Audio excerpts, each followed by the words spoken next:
sometimes the tension of the work, it comes to the family side also. So important is try to get your work fixed. Any tensions at the work, you fixed at the work time only. You need to go for PT, you need to wear uniform, you need to attend the colleges. I mean, this was something very, time constraints. But having said that, as a part of tough life, I would say it was fun also. The world ahead is not so scary as it has been projected over the years in Marine. But take your step very cautiously, in a cautious way, and step in a steady pace. That is the advice I would say.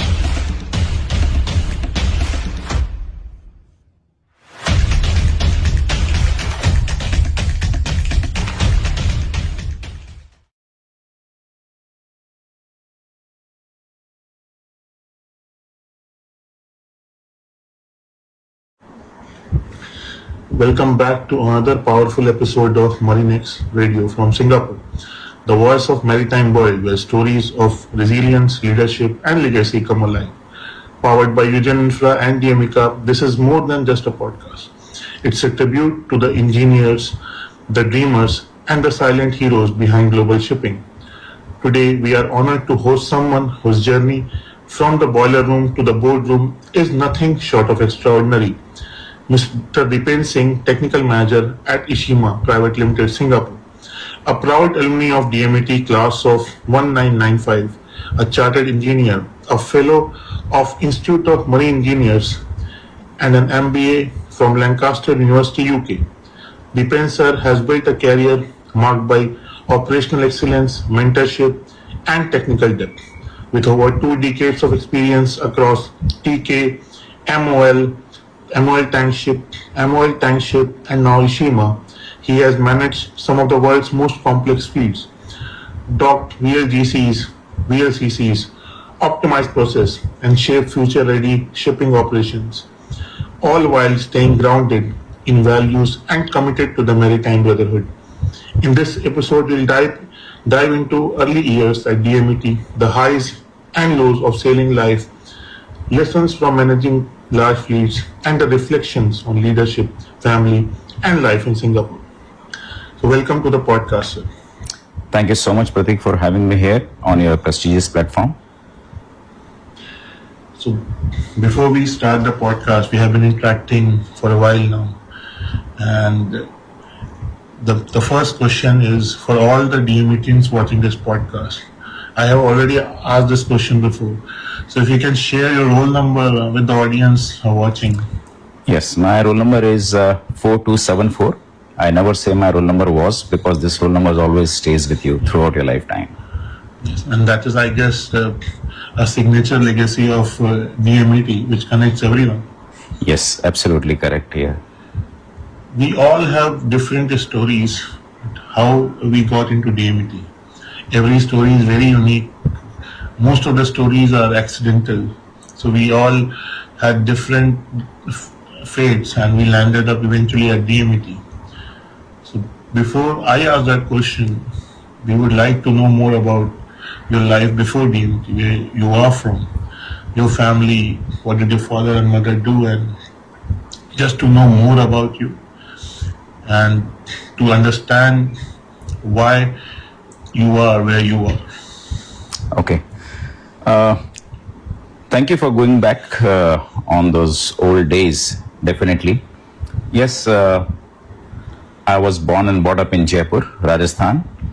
My parents were teacher, both. My father was a mathematics teacher and my mother Hindi teacher. So being a child, second child of parents who are well into education industry and in teaching, so the main focus was always on studies, as you know. And I have my elder brother who is in Bangalore. He is a software engineer, and I have done marine engineering. Now coming to marine engineering, how did I ended up at DMET? Yes. So how does DMET happen? So DMET, basically, when we were there in +2, there are a lot of exams we used to give.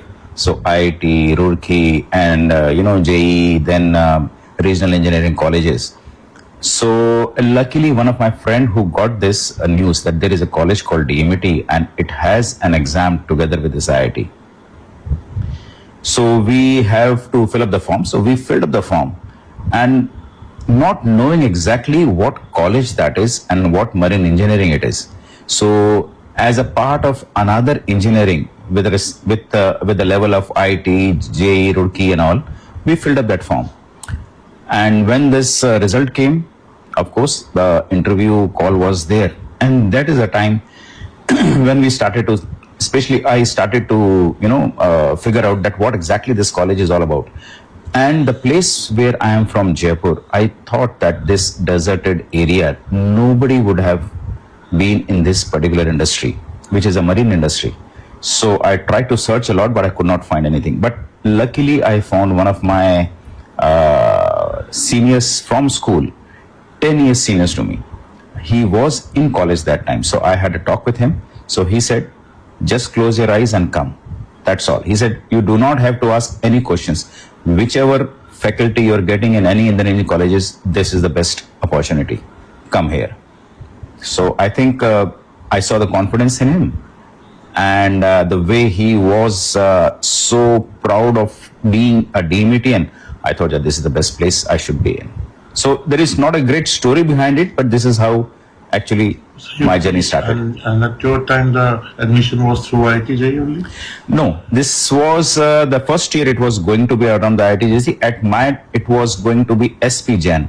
Okay. So SPJAN. So they had a separate form of SPJAN. So SPJAN Institute was having, and there was a talk going on that this is going to be with the IIT.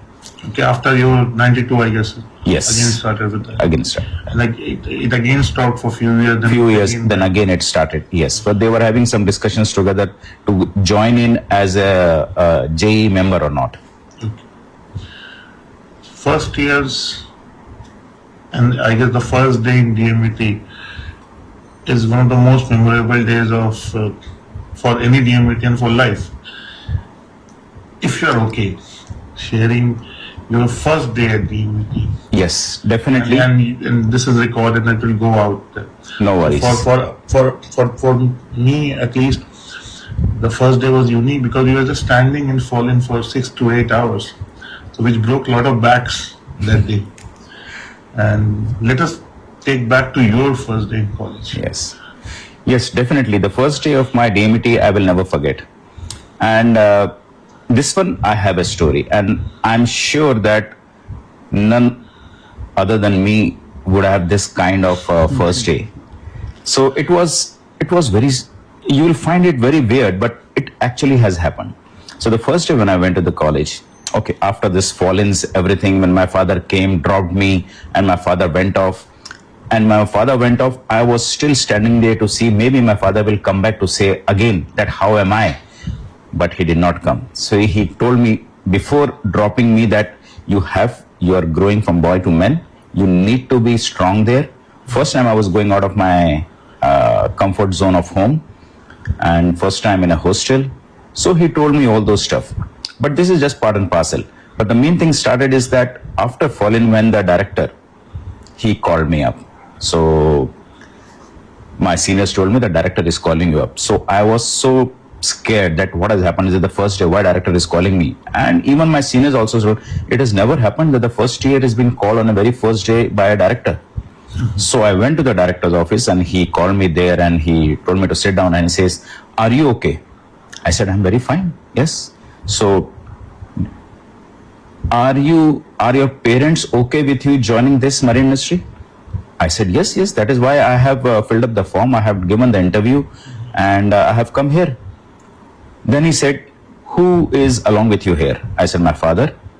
Okay. Then he said, how about your mother? Is she okay? I said, yes, she's fine. Then he told me that your mother called me up and she told me that please send this kid back because I don't like him to go away from me for so long, and especially to Calcutta when we are from Jaipur, he will be so far away and I do not want him to go join the marine industry. And this was the word on the very first day from the director to me, and I was very shocked and I mean, what to say? So Who was the director at that? Mr. Agnihotri, DC Agnihotri. Okay. He was a DMETian? DMETian, yes. So he told me, don't worry, I knew that this will happen. Sometimes, the mothers are always there, but I never got a call from a mother like this ever before. This is the first time I got a call directly. But I will speak to your mother, and you also speak to your mother and tell her that things are not that bad here. Okay, we are far off, but for a college, sometimes we need to go. And then I came out of the director's room, and then I called up my father, and I told my father. My father said, "Oh, was it?" So he was also not believing me. Then we both of us talked to my mother, and then we tried to persuade her and then calm her down that no, it's okay. But still, till date, my mother also remembers this. So your mother is still based out in Jaipur? Yes, she is still based out in Jaipur, and she is now coming and going at my place 6 to 7 months, sometimes 6-7 months at my brother's place, and few months at Jaipur. My father has passed away in 2017. So, how was your first year in DMET like? Because I guess the first year in DMET can be the toughest and the most fun year. Because for me, I remember everything about first year, and I guess nothing about second, third, fourth year in the college. It is true with most of us. Yes, most of us it is true. Because first year you remember mostly because it's the first time you are outside your comfort zone of home. First time you are having your own free time, your own time to do whatever you want to like to do in that particular environment.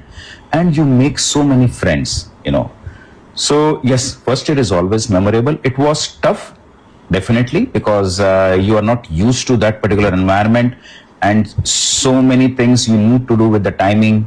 So many things. I mean, you need to get up early. You need to go for PT. You need to wear uniform. And then you need to attend the colleges. I mean, this was something very, very time constraints. But having said that, as a part of tough life, I would say it was fun also. The kit room talks, what we used to have, So where was your room? Sorry? So your room in first year? Diesel Southern was my room, and it was the second last room. Okay. And just beside kit room? Just beside the kit room, yes. So the kit room talks, and even the night fall-ins where we need to make up our bed and then come outside and stand, and then your SCC will go inside, check the bed. If your mosinette is also not proper, you start hopping, you start doing push-ups. So those kind of part were tough, but at the same time it was building up a camaraderie which we came to know later on, that this is how it is. Then people get to know each other. They have a personal touch with each other. So you were asked to remember the batchmate list and by heart it at your time as well? Yes. By heart the batchmate list with roll number and yes, definitely. We used to have this, and all at our ragging also this was a part of this thing, that we must remember each and every member roll numbers. So at our time, seniors used to come and ask for the batchmate list, that you have to write batchmate list and give handwritten batchmate list to seniors. Yeah, handwritten I have not given, but yes, they have told me to tell them, orally. So we have to write from the starting. And even not that, in our times, they used to tell us to remember the bed coordinates. So because everybody's bed coordinates. For the room only, or for the whole complete hall? No, for your own southern. Okay. So basically only for the southern. Otherwise for the whole is quite a guess, but only for your southern, the bed coordinates. Oh, yeah. So our story was that they will also ask roll number and the place where someone is from during fall-in, and then you will rag if you. So the camaraderie became such that in 1 year that if I take a wrong name and the person will take that wrong name just to save each other from more hopping. Yeah. Oh. So one of my batchmates was from Katihar. I told that he's from Patna. Okay. In front of everyone, he told that he's from Patna. Just to say that another round of, because the punishment was like communal. Yes. Everyone would go to the same thing. Yeah. Oh, that is. One of my Sardar batchmates would get ragged because we were not shaving. So he would get so then we started like let's try to save Sardar. Yeah. Because they will only punish him. Yeah, otherwise not. Yeah, definitely. But yeah, our times, yes, we also have a few of our batchmates who were Sardars. That is. And the first time was that after +2, we started shaving. And we never knew that shave has to be checked by a paper, by moving the paper up across your cheek. You know, this is the first kind of thing we were learning. And shaving is the one thing which I hated that time also, and until today. That every day morning we have to get up and shave and go to office. So how was the academics like in DMET in your time? 4 years of... I am asking this question because I studied like just before exams only. So I passed like that. But a lot of people study. So were you one of those people who studied a lot in 4 years, or you did have a lot of fun? No, I can speak for myself. I was never a very studious type of guy. Yes, but what I do is I used to study before the exams, but a little bit early before the exams. But in DMET, what has happened is that DMET, we used to have a phrase: are you playing a test match or are you playing a one day? That means if you're playing a test match, that means you study quite a lot. If you're playing a one day, means that's the night before the exams you study. So that was a terminology we used to use. So from being a test match player, I became a one day player. Slowly over a period of time, eventually. I guess eventually the whole batch becomes, by the time we are in 4th year, everyone is playing one day. Yes, everyone was playing one day in a sense. And see, we were used to get all the feedbacks from our seniors also. This is how you used to study and how you used to do. And the atmosphere was not very tense. I would say it was very lenient atmosphere. Even the professors who were there were quite lenient in a sense, academically wise. So not much of an issue what was I can see with respect to the academic pressure. And yes, see, everybody who has come to DMET has definitely given its entrance exams. So a basic level of education, everybody is there. Unless and until people don't want to study is a different thing, but the studies were not so tough, I would say. The era you were in DMET is still considered as one of the, guys, the golden era of DMET in terms of placement. Because at your time, everyone had like 4 or 5 jobs in hand. Yes. So can you take us about how did the placement scenario turn out for everyone, and how did the companies see cadets at that point of time? Yes, I would say you're absolutely right, Pratik, here that at our times, everybody used to have at least 3 companies in their hand when they were passing out. And it was not something that the college was doing on behalf of us. It was basically the demand. It was a supply and demand time. So there was too much of a demand there.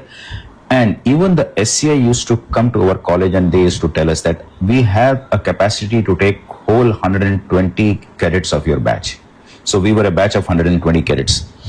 And other than that, a few years back, only a few good companies started coming: Chevron, Anglo, Sealands, Volems, a lot of companies you name. Everybody used to come there. And finally, what is happening is that because of the demand, everybody was having at least 2 to 3 companies in their hand when they are passing out. So, as I told you, there was not much stress about academics in the college. There was not much stress about the job, since you are having 2 or 3 jobs in your hand when you're passing out from the college. So, in summation, what I will say is, after you pass out from DMET, you feel definitely that the choice what you had made earlier in joining DMET was the correct one. So you passed out in 95, which month of 95? September. And when did you start selling as a 5th engineer? When did you join the ship? I joined in 96. Okay. So 95 September we passed out. Then we had the process for our passport.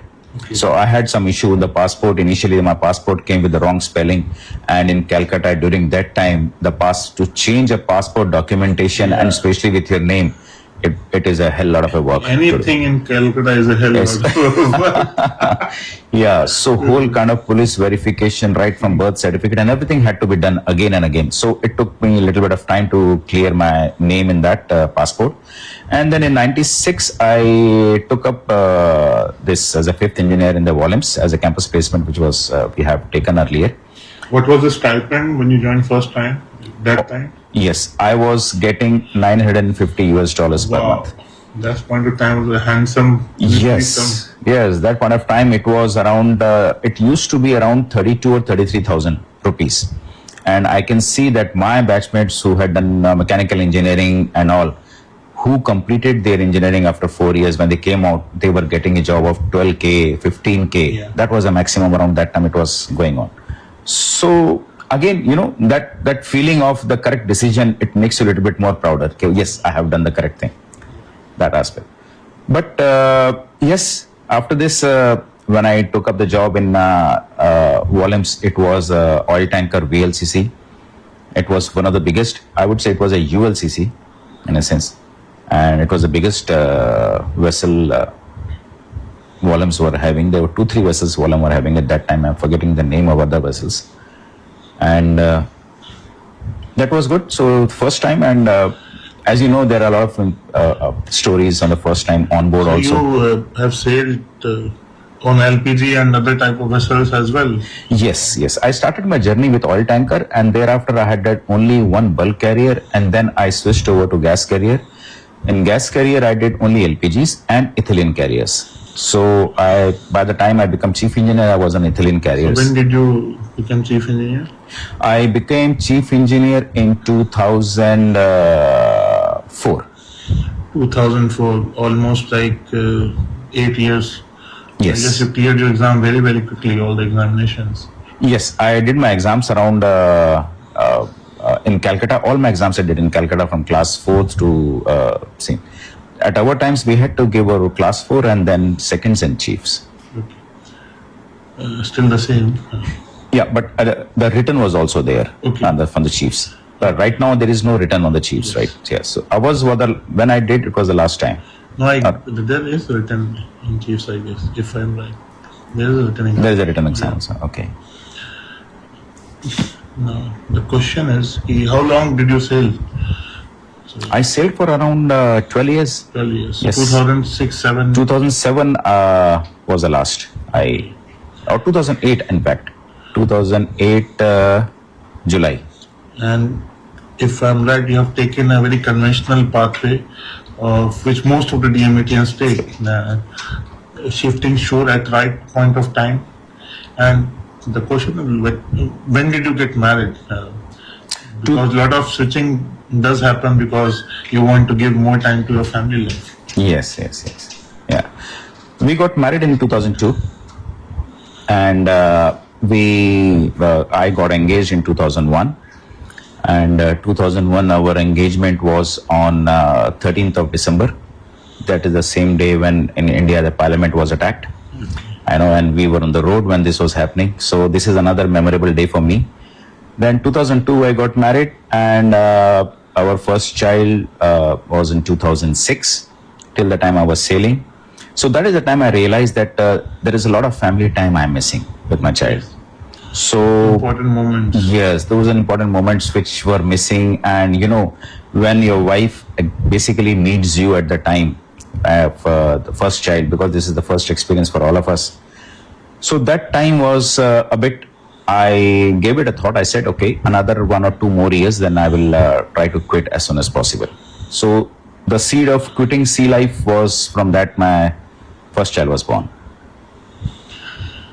So you joined as superintendent then? Yes, then I joined, actually, I was signing off here in Singapore, and I had filled up the form for the company Mitsui, MOL. Okay. So they had asked me for an interview later on. So I said, since I am signing off from Singapore, can I come and present myself for the interview? So they were quite happy. They said, yes, of course you can come. So when I went there, I said, see, basically I'm looking for a shore job, but if I get an LNG ship, I can still do a little bit LNGs. Then they told us that they do have an LNG ship. Mitsui were having an LNG ships those time. They said, okay, you come to us as a superintendent, and then if it is required, then we will see how we can place you. Because in Japanese company that time, the superintendents who are in office, Japanese superintendent, after every 2 years, they used to go on ship also and work as a chief engineer or a captain. and then come back again in office. Okay. So that is how they used to work at that time. Sail once and then again for like 2 years, stay in the shore. Yes, sail. So it keeps the person Updated. well updated about both aspects of the places, even the ashore and also on ship. So how long did you stay with? I stayed with Mitsui for around 3.5 years. 2008, and I have joined Mitsui. Then 2012, I joined TK as a tanker. Mitsui being a Japanese company, see, there are different culture, different ways how they operate a company. So a Japanese way of operation is totally different. When I joined TK was a Canadian company. So like an American way of doing things, aggressive, whereas the Japanese was very Work-life balance and very slow, not to take an initiative in a sense. Being Japan being so ahead in all innovations, but still in shipping, at that time we were not taking those aggressive steps. So when I came to TK, it was again a cultural shock for me, because a lot of new things, new innovation, a lot of projects, a lot of platforms, a lot of softwares, those were the things. They were having a think tank, they were having the town hall meetings. So something was very, very different for me. But it was good in a sense. I would say I had an opportunity to see both sides of the world, the American way and the Japanese Was way. transitioning from a Japanese company to an American or Canadian company tough? I would say yes, not tough to me, but it was a tough transition. But it was not for me, because a lot of people joined that company that time. Okay. So we were all in the same boat. So Okay. it was not only me, but it was a lot of company. When TK had a joint venture with Anglo, that is the time a lot of people have joined. So all together we were all in the same boat, and we were doing this transition. Still based in Singapore. Yes, based in Singapore. And was a transition from a sailing chief engineer to a superintendent a very smooth transition for you, or did you miss the money you were making as chief engineer in a gas carrier? At that point of time also it was huge, and when you joined Super, the salaries just slashes. In our time it slashes by 1/3. Yes. But in your time it may be a more significant slash, because Supers were paid lesser at that point of time. Exactly. What he's saying is absolutely right. Yes, monetary wise, yes, it was quite a shock in a sense that the money is less. But since I already knew about it, and we had made up a mind as me and my wife, that this is what we choose going forward. So that aspect we were well known of. The only thing challenging was that once we come ahead as a superintendent, and once you were on board as a chief engineer, the thought process, that changes a lot. Your outlook changes a lot. So to change your outlook on a bigger picture, it takes a little bit of time, because initially you will still be as a chief engineer, and you think like a chief engineer on another work. But that first 1 year of my superintendency with MOL taught me a lot. And in Japanese company, it was a very methodical teaching and learning, I would say. So I was quite lucky that first company was Japanese, where I learned a lot. So you are currently at Ishima. So what does a day in life of a technical manager look like? And what are the key areas you focus? Yes, presently I am working as a technical manager in Ishima. I switched over from TK in 2017 and came to an European company, Ishima. So as I said before, first is the Japanese culture, then American culture, and now the European culture. So again, this is not such of a drastic change, but of course European culture is again a little bit different. There is a lot of data privacy is there, and other things which are related more towards the European community rather than the world. But as a technical manager, yes, first I was looking after 4-5 vessels. Now I am looking after 20 vessels. In a sense, in a European company at present, the outfit where I am in, the management of the vessel is secondary. First is the management of people.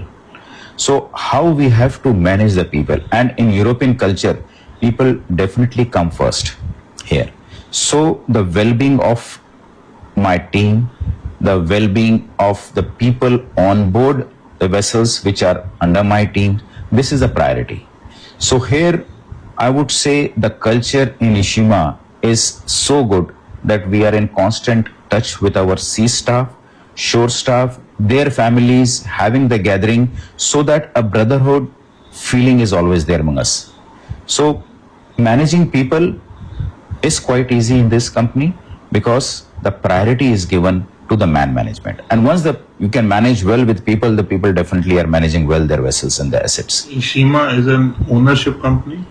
Ishima is basically an in-house ship management company of our ownership company called D'Amico Shipping.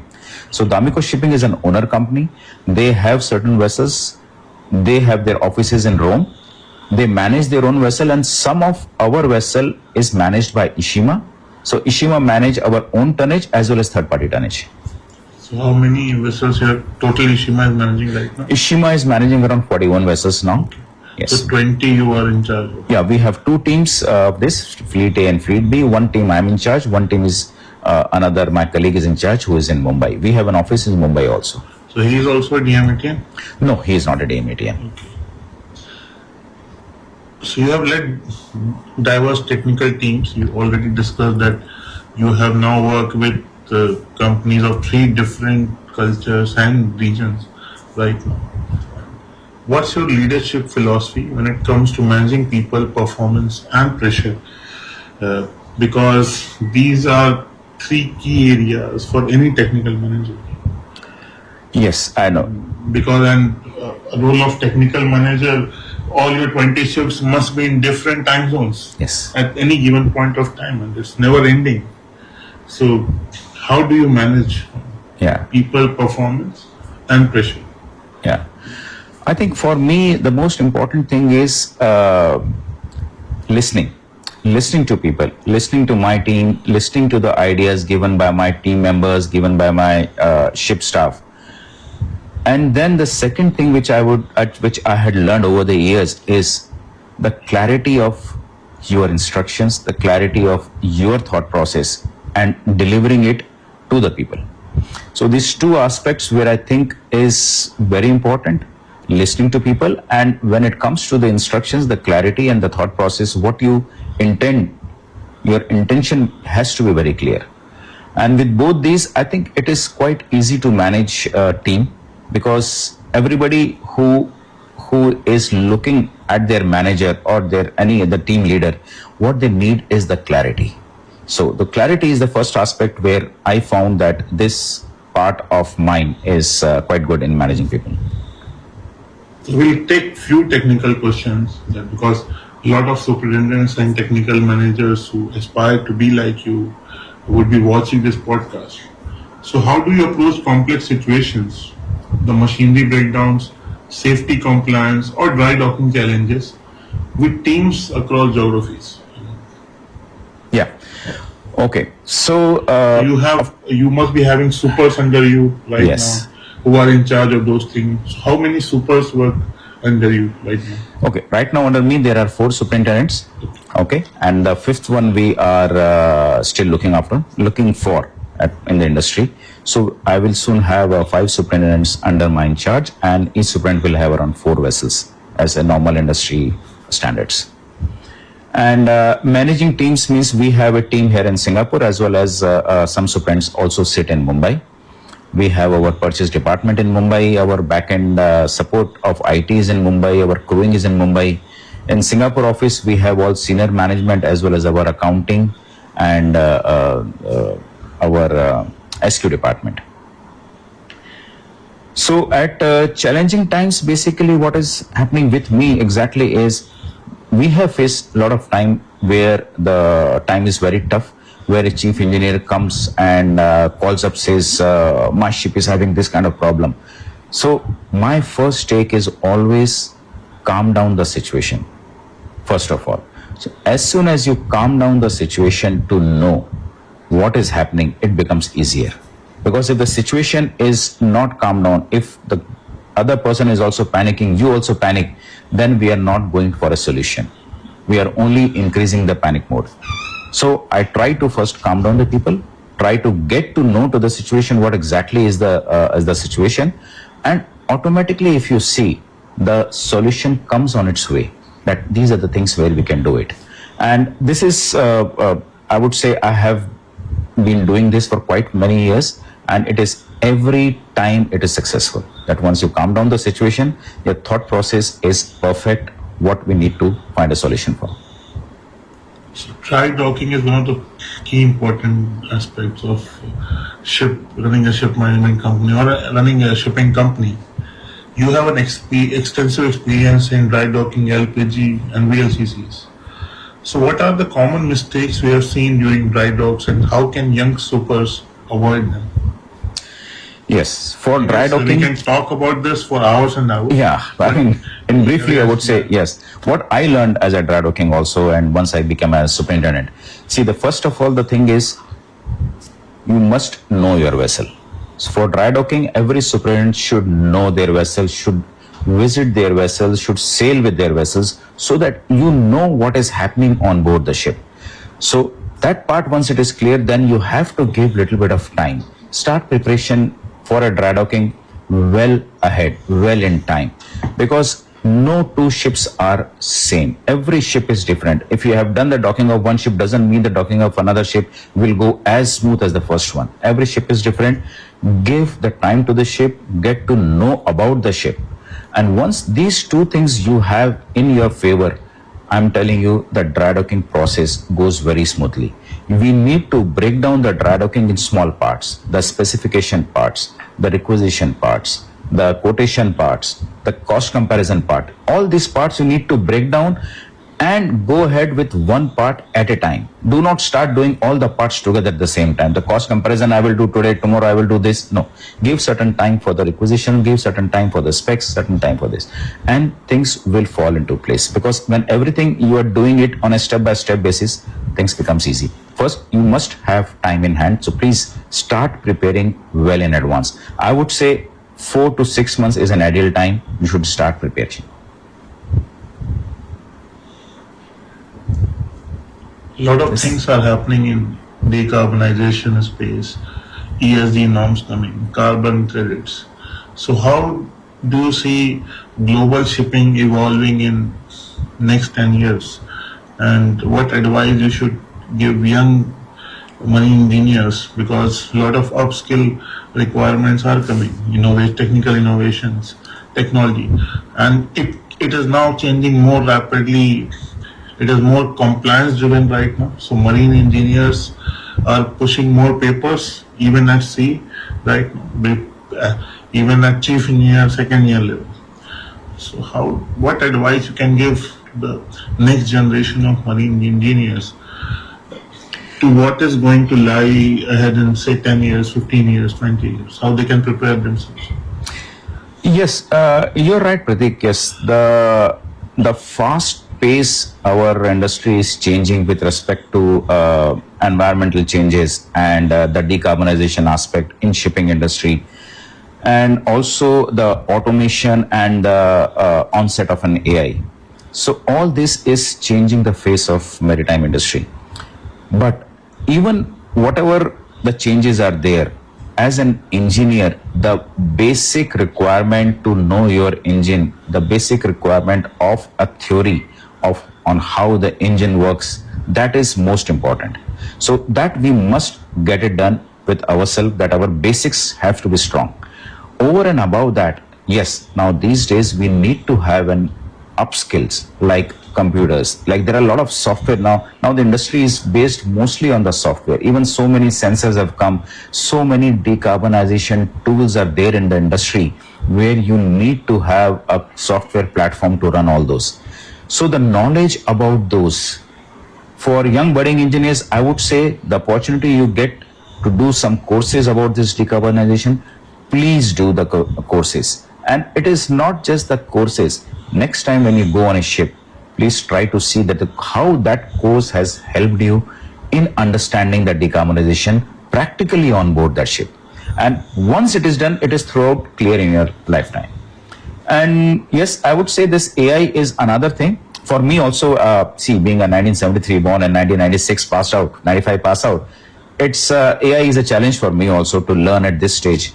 But yes, if you go step by step, AI is the need. You cannot run away from it. So the need for the software, upskilling your knowledge, getting new courses and learning AI, this you have to do in this industry. So the better you do it earlier, it is always good. We are based out of Singapore almost 18, 19 years now. Since 2008, yes, it's almost 17 years, yes. It's a hub for global maritime talent. So how important has the DMET Alumni Singapore network been in your personal and professional life? Yes, I would say, yeah, as you have rightly put, this Singapore is one of the biggest hub of a maritime industry. And I would say Singapore is also having one of the biggest hub for our DMET alumni. We have more than around 300 alumni here in Singapore.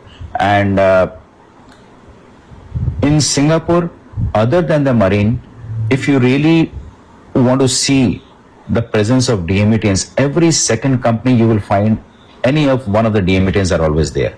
Not even in maritime sector. Now the DMET hasn't gone out of the maritime sector, even the banking sector, even the, you would say, entrepreneur business, marine business, banking, and even advertisement. So there are a lot of sectors where our DMETians are there. And when I came to Singapore in 2008, that time also we had this alumni. So that time the alumni was the alumni association was just formed in 2004. It was so very young in 2008.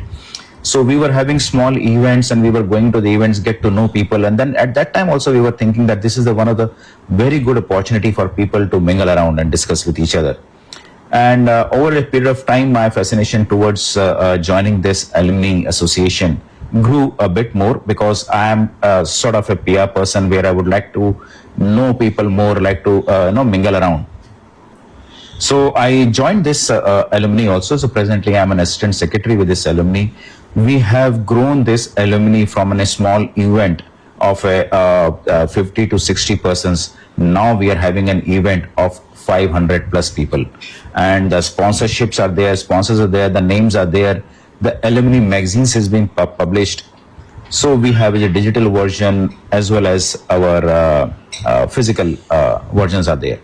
So things have gone up. Yes, more young people are also coming here in Singapore who are joining our alumni association.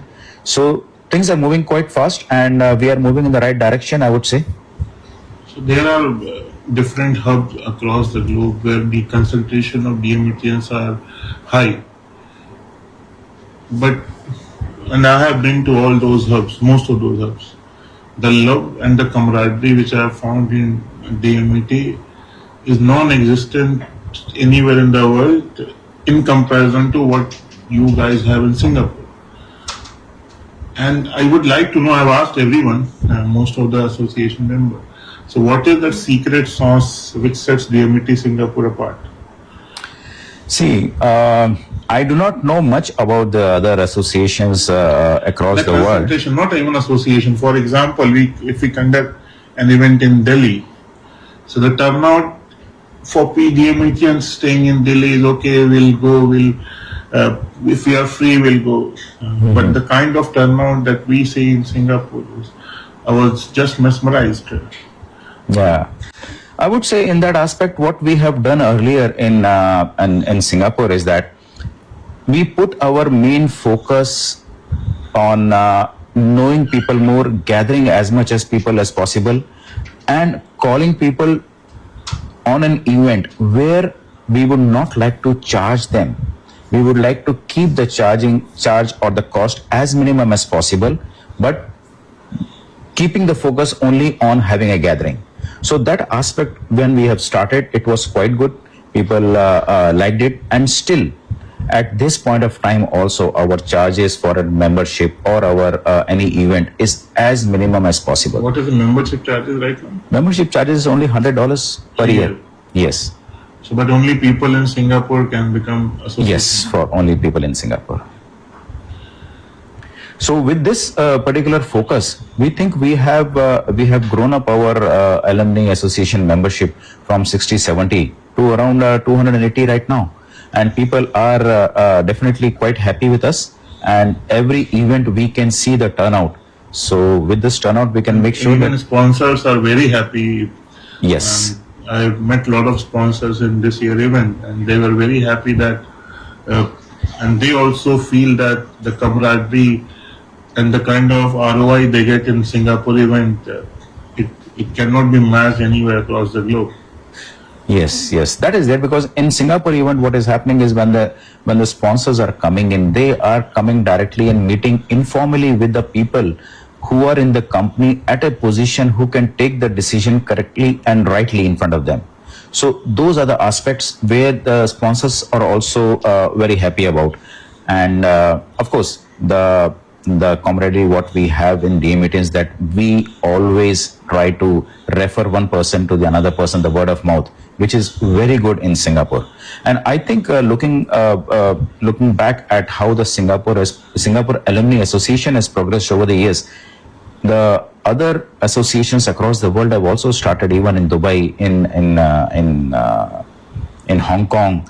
Even they are going to start in Houston. We have a discussion there. Plus, even in London. So we have a DMET UK, DMET Houston. There are people who are trying. So I'm a member of these groups, where the WhatsApp group, where people are discussing on how to make an association on those stage. And every time, whenever they discuss this, they give an example of, look at the association of DMET Singapore. So we feel really very proud of how we have achieved this status, that what we are doing for an alumnus in Singapore is it's very much preferred, not even in Singapore, but even outside also. Yeah, we also, when we conduct events, we see Singapore events as benchmark, and we try to replicate that in India as well. So that is something that everyone across the globe is really, really proud of, the work done by DMET Singapore. So Thank you. we would like to talk more about your life beyond work, because we would like to know how you balance demands of a maritime leader with family, health, and personal growth. Tell us something about your family first. Okay. In a sense, yes, definitely. See, work is one aspect, but family is another very important aspect, which you should definitely give a right focus at the right time. So I have a family, a small family. I have one son. He's 19 years old, just stepped into college in Singapore. He's doing computer science. And I have a younger daughter who is 12 years, and she has just gone in class 7. So blessed with these two kids, I have a lovely wife, and we are staying here since last 17 years. So my daughter was born here, my son was born in India, and all these while the focus of family was always the main thing with respect to the work. I would not say the work was more or the family was more, but I tried to maintain a balance between the work and the family life. And see, family life is not only staying with them. Family life is staying with them and spending quality time. The quality time you can only spend if you don't get yourself stressed in your work life. So it is very difficult when people say that, okay, my work, I'm very tense, but when I come back to the family, I'm totally, no, it is humanly not possible. Sometimes the tension of the work, it comes to the family side also. So important is, try to get your work fixed. Any tensions at the work, you fixed at the work time only, so that once you come back home, the tension doesn't come back with you. So this is one thing which I learned. I was also not knowing about it. How did you do that? Because it's easier said than done. Do not take your work home. Because I personally struggle with that a lot. I always take my work home, and I take my home at work. So that is some juggle that I am facing throughout my life. Yes. How you demark, okay, this is work, this is home. When I'm with family, I will be fully focused on my family. Yeah, I think certain things comes with respect to what kind of tension you are having at the work, or what kind of stress you are having at the work. So that kind of stress you must need to break down in your deadlines. That if you are fixing up a deadline and then deadline you need to fix up practically possible if it is there or not. If it is not practically possible, please don't fix any deadlines, because deadlines give you stress will give you tension, and that thing you will bring it home. So this is the one aspect which I learned, that fixing up the deadlines has to be practical, not under influence of anyone. And this is the first step. And once you do this step, I'm telling you, most of the stress is gone. Because most of the stress comes in our industry are the deadlines. Submission of a project, submission of a report, submission of decarbonization data. A lot of things comes with a deadline. So put your deadlines well ahead of actual submission deadlines to yourself, and then practically work towards it. This is how I do it on this one. And of course, bringing home to work is the thing which you need to discuss with your better half. You must have a good understanding with each other, because at home, your house is being built up by your wife. Your wife is the key person where the whole house revolves around. So have a good understanding with your spouse, and with this good understanding and a good work where you have a good deadlines set practically, I think you can manage well, which I have been doing for quite some time. So you also seem to be a very fit, and I think no one can judge you by you that you are a 95 pass out. So what's the secret behind your fitness? Do you have any interest in sports or? Yes, actually, yeah. At college also, I was a bit into sports. Yes, I used to play badminton. I used to play volleyball. I was captain of my volleyball team in college, and we used to represent DMET at other events like Kharagpur, IIT Kharagpur event, where of course our team was not that strong because sometimes, I remember a time where we had to play with I don't remember which college we had to play, where we played against Iranians. There were few Iranians in the volleyball team, and those were 6 feet, 6.2. And the way they used to play, and we were only 5'8", 5'7", so we were never a match. But having said that, the sports was always in me. We used to play sports, and even after coming to Singapore, I tried to play a bit of sport. Earlier I started with tennis, then I used to play badminton, and so playing sport is always not only health-wise, but it will keep you de-stressed also. It is one of the aspects that I would suggest everyone to follow at least one passion outside the work. So what is that passion right now for you? The passion? Keep yourself physically fit. Yes, my passion is to keep myself fit, and to do that I need to pick up a sport.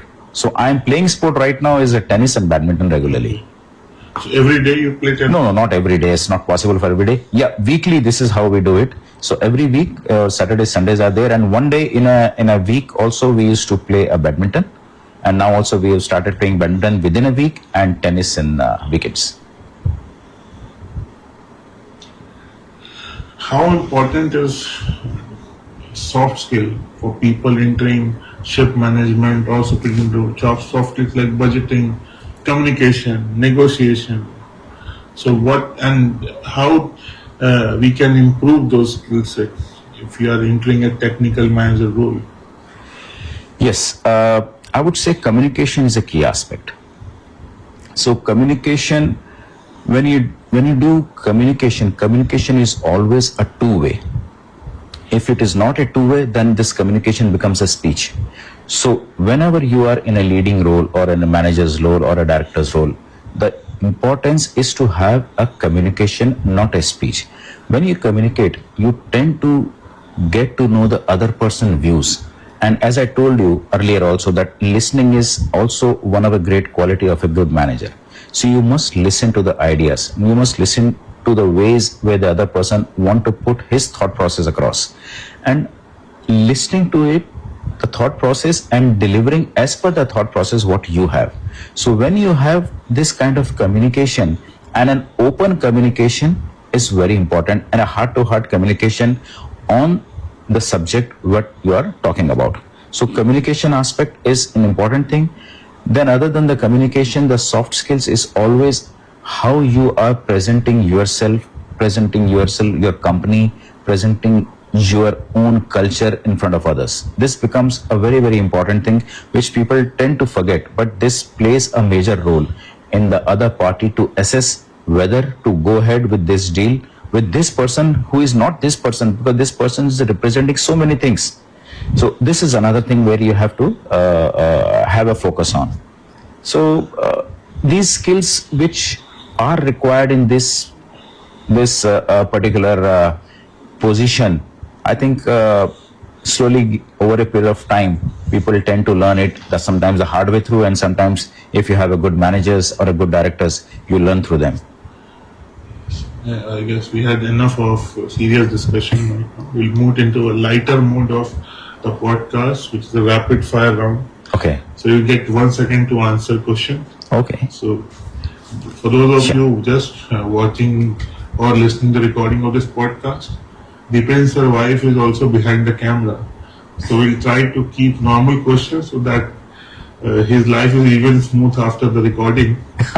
So we'll not ask questions related to girlfriends and all during DME. So what is your favorite food? Favorite food? Dal rice. So you are non-veg or veg? Non-veg. India or Singapore? India. One word for Singapore. Safe. One word for India. My country. One word for DMET. Proud. One word for your wife. Blessed. I am blessed. 3 words. Having a One word for your son and daughter. awesome. Favorite city in the world. Jaipur. Favorite city outside India. Outside Singapore. Not in Singapore. Edinburgh. Best company I've worked with till now. Apart from the current company. Yeah, present is the one. Definitely. It's the second best. TK. TK. One word for TK.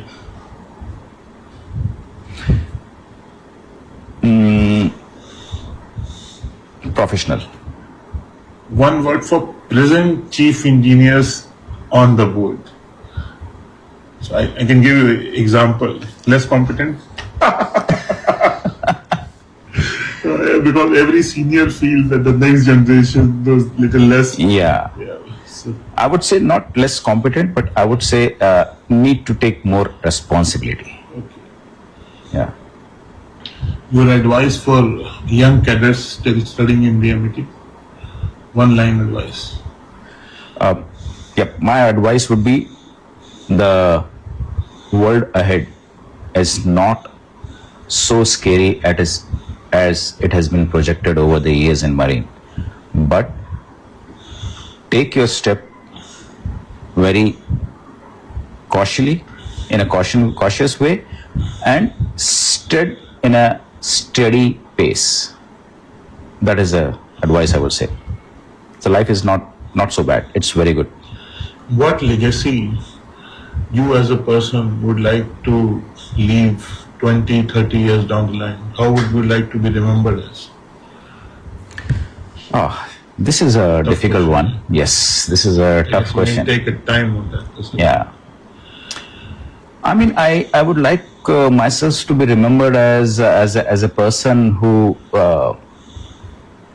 is first of all who is true to himself and true to his profession and has a high regards for the institution which has given me all those success in my life, whether it is DMET or my school or my MBA college. So I am always grateful to the institutions. So I would like to be remembered as a person who has a great regard for his alma mater, wherever he is.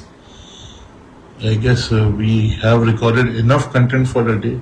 So thank you so much, Deepen sir, for joining us today and sharing your inspiring words from DMET to the engine room to the boardroom strategy. Your journey reminds us that excellence is not about the titles, but consistency, humility, and evolution. On behalf of the entire MarineX and DMET community, we wish you continued success and thank you for mentoring the next generation of maritime leaders. And a special mention to DMET Singapore, because you are also part of the core committee who have been doing extraordinary work spreading the DMET Brotherhood throughout the globe over the years. So thank you for doing that, sir. Thank you so much, Pratik, for giving me this opportunity to speak.